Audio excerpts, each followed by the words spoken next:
up, YouTube land? I'm out here in northern Wyoming, quarantining myself against the coronavirus.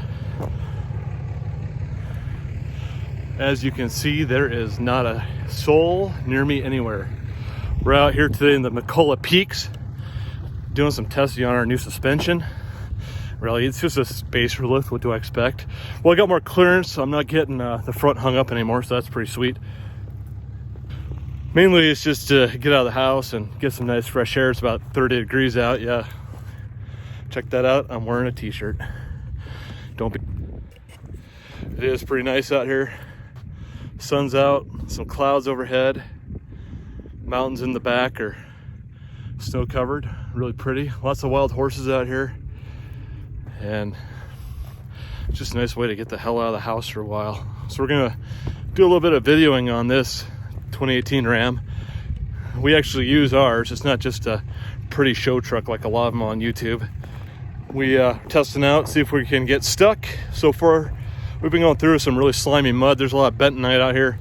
If anybody knows what that stuff is, that is slimy crap. It's not too bad. It's about halfway dried out here. We're not leaving any big mud holes anywhere with the truck. These tires are doing really well. We've got those Fierce Attitude MTs. They've now been on the truck for over 15,000 miles. See them right there.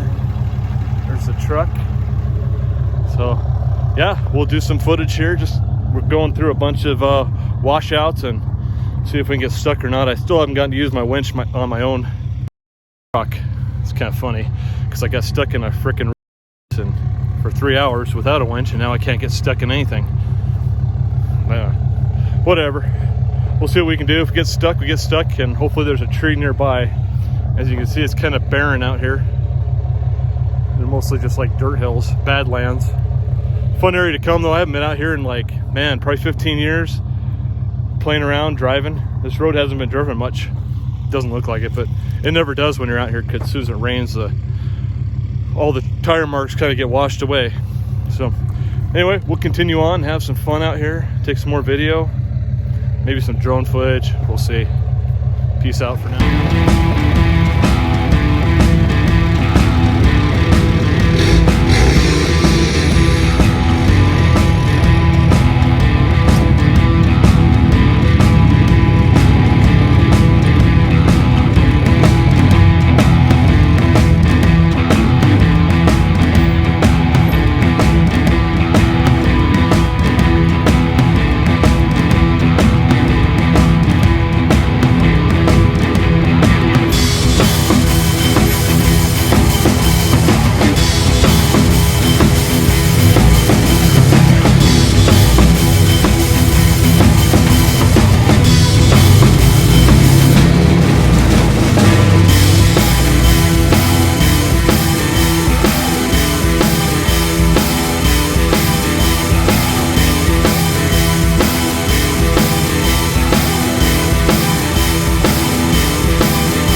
We've been out in the Badlands playing for about an hour now. Haven't been able to break anything, which is always positive. Got some good footage. We're gonna put that up. So far, the review of the leveling kit is, yeah, it rides like stock.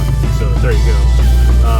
It does lift the front end, which is nice because now I'm not dragging that big bumper through all the mud and dirt anymore, and I've got a little more clearance up front. So as far as that goes, that's awesome. Suspension still, you know, flexes like a 3/4 ton truck would.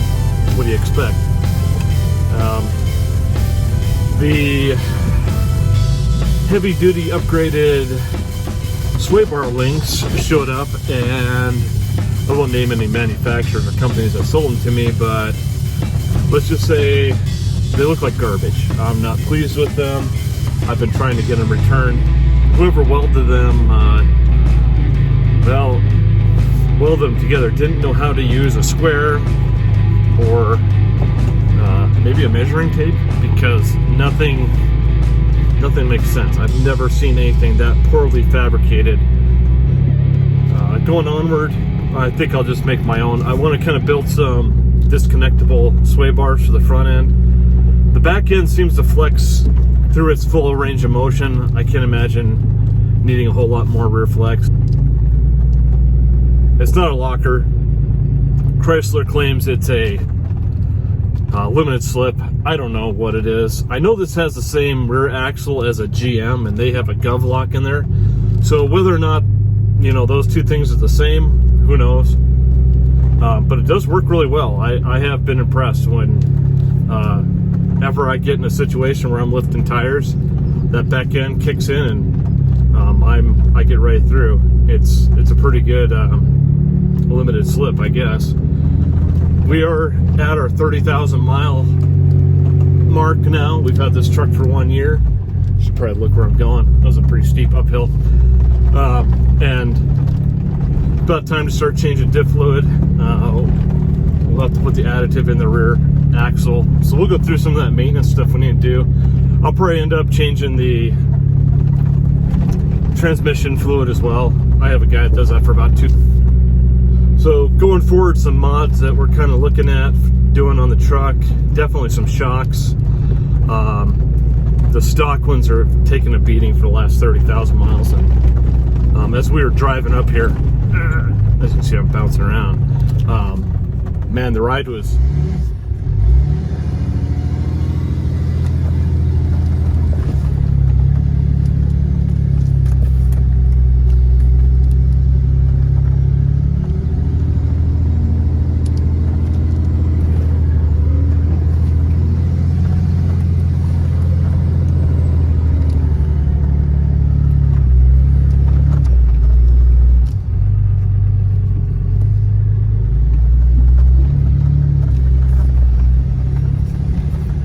just getting bouncy, so I think it's about time to swap those out for something better. I'm not quite sure what I want to go with, like if it's Bilstein or if I go with Fox. Haven't really made up my mind yet.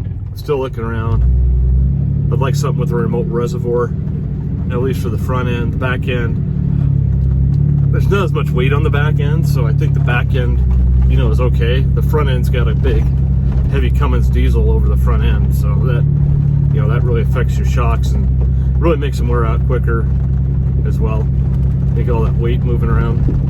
Overall, the truck's been great for 30,000 miles. I still love it.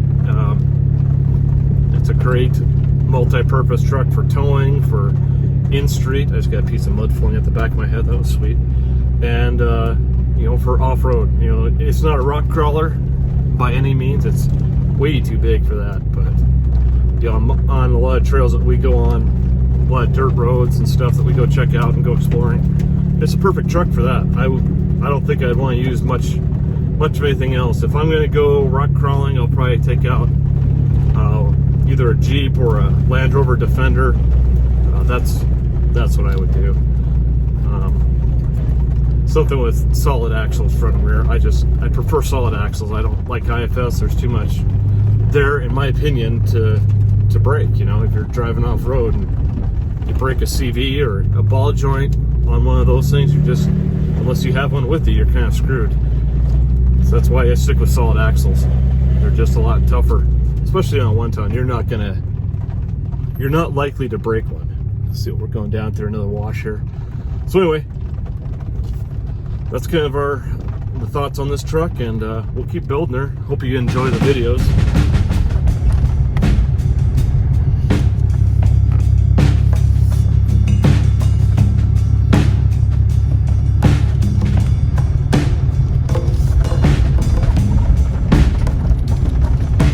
Hopefully they're not too boring.